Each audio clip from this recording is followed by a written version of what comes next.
शोक गीत, पहला गीत। वह नगरी अब कैसे वीरान हो गई है, जो कभी लोगों से भरी रहती थी। वह किस तरह विधवा जैसी हो गई है। वह जो राष्ट्रों में महान थी, वह जो कभी नगरों की राजकुमारी थी, दासी जैसी हो गई है। वह रात में फूट फूट कर रोती है, उसके कपोलों पर आंसू बहते रहते हैं। उसके इतने सारे प्रेमियों में कोई भी उसे सांत्वना नहीं देता। उसके सभी मित्रों ने उसके साथ विश्वासघात किया है। वह उसके शत्रु हो गए हैं। विपत्ति और आसानी दास्ता से ग्रस्त होकर यूदा निर्वासित हो गया है। वह राष्ट्रों में निवास कर रहा है, उसे कहीं ठहराव नहीं मिल रहा है।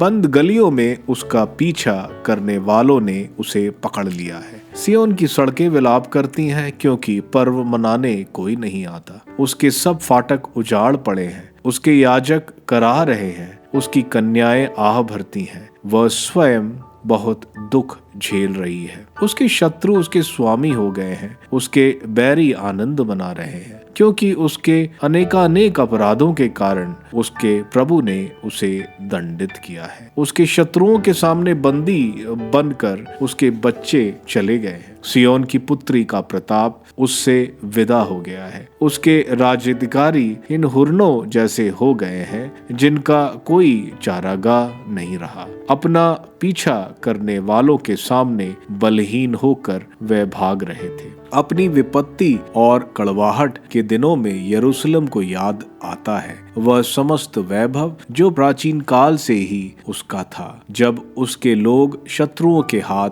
पड़ गए और उसका कोई सहायक नहीं रहा। तो उसके शत्रुओं ने उसे देखा और वे उसके पतन पर हंस पड़े। यरूशलेम ने भयानक पाप किए, इसलिए वह अपवित्र हो गया। जो सब उसका सम्मान करते थे, वे उसका तिरस्कार करते हैं, क्योंकि उन्होंने उसकी नग्नता देखी है। वह स्वयं भी कराहता रहता है और अपना मुंह छिपा रहा है। उसका कलंक उसके वस्त्रों में लग गया है। उसने अपने विनाश की चिंता नहीं की। उसका पतन इतना भयावह है, उसे कोई ढारस तक नहीं बांधता। प्रभु मेरे कष्टों पर ध्यान दे, क्योंकि शत्रु विजयी हो गए हैं। उसके धन कोशों की ओर शत्रुओं ने अपने हाथ बढ़ा दिए हैं। उसने उन राष्ट्रों को अपने पवित्र मंदिर में प्रवेश करते देखा है, जिन्हें तुमने अपनी सभा में आने से मना किया था। उसके सभी लोग रोटी की खोज में भटकते हुए रोते हैं। अपने प्राणों की रक्षा के लिए वे अपने धन कोश देकर भोजन खरीदते हैं। प्रभु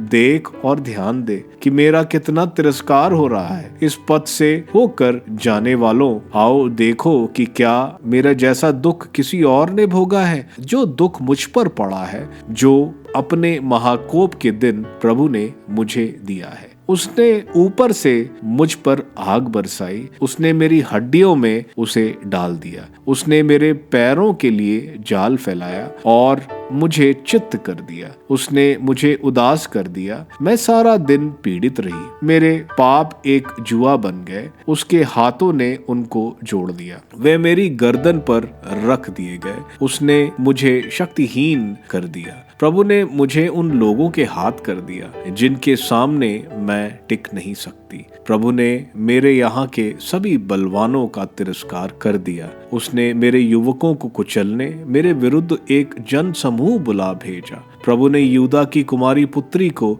जैसे रस कुंड में रौंद डाला। मैं इन्हीं बातों पर रो रही हूँ। मेरी आंखें आंसू बहाती हैं। वे सभी मुझसे दूर हैं, जो मुझे सांत्वना देते, जो मुझसे उत्साह भरते। मेरे बच्चे उजड़ गए हैं, क्योंकि शत्रुओं की विजय हो गई है। सियोन अपने हाथ फैलाती है, लेकिन उसे कोई सांत्वना नहीं देता। प्रभु ने याकूब के शत्रुओं को आदेश दिया कि वे उसे चारों ओर से घेर ले। यरूशलेम उनके बीच घृणित बन गया है। प्रभु ने न्याय किया है, क्योंकि मैंने उसके आदेश का पालन नहीं किया। किंतु समस्त राष्ट्रों सुनो, मेरे दुख पर ध्यान दो। मेरे युवतियों और मेरे युवकों को बंदी बनाकर ले जाया गया है। मैंने अपने प्रेमियों को पुकारा, किंतु उन्होंने मुझे धोखा दिया। मेरे याजक और नेता जब वे अपने को जीवित रखने के लिए भोजन की खोज में भटक रहे थे, नगर में मर गए। प्रभु देख, मैं कितनी वेदना में हूँ, मेरे प्राण व्याकुल हैं, मेरे हृदय मेरे भीतर छटपटाता है, क्योंकि मैं बराबर विद्रोही रही। बाहर तलवार मेरी संतान को मारती है, घर में मृत्यु नाचती है। सुन, मैं कैसे कराती हूँ, मुझे कोई सांत्वना नहीं देता। मेरे सभी शत्रुओं ने मेरी विपत्ति के विषय में सुना है। उन्हें प्रसन्नता है कि यह तूने किया है। तूने जिस दिन की घोषणा की है उसे ला और उनको भी मुझ जैसा बना दे। उनके सभी कुकर्मों पर ध्यान दे और मेरे सभी अपराधों के कारण तूने मेरे साथ जो किया है वही उनके साथ कर, क्योंकि मेरी आहें असंख्य हैं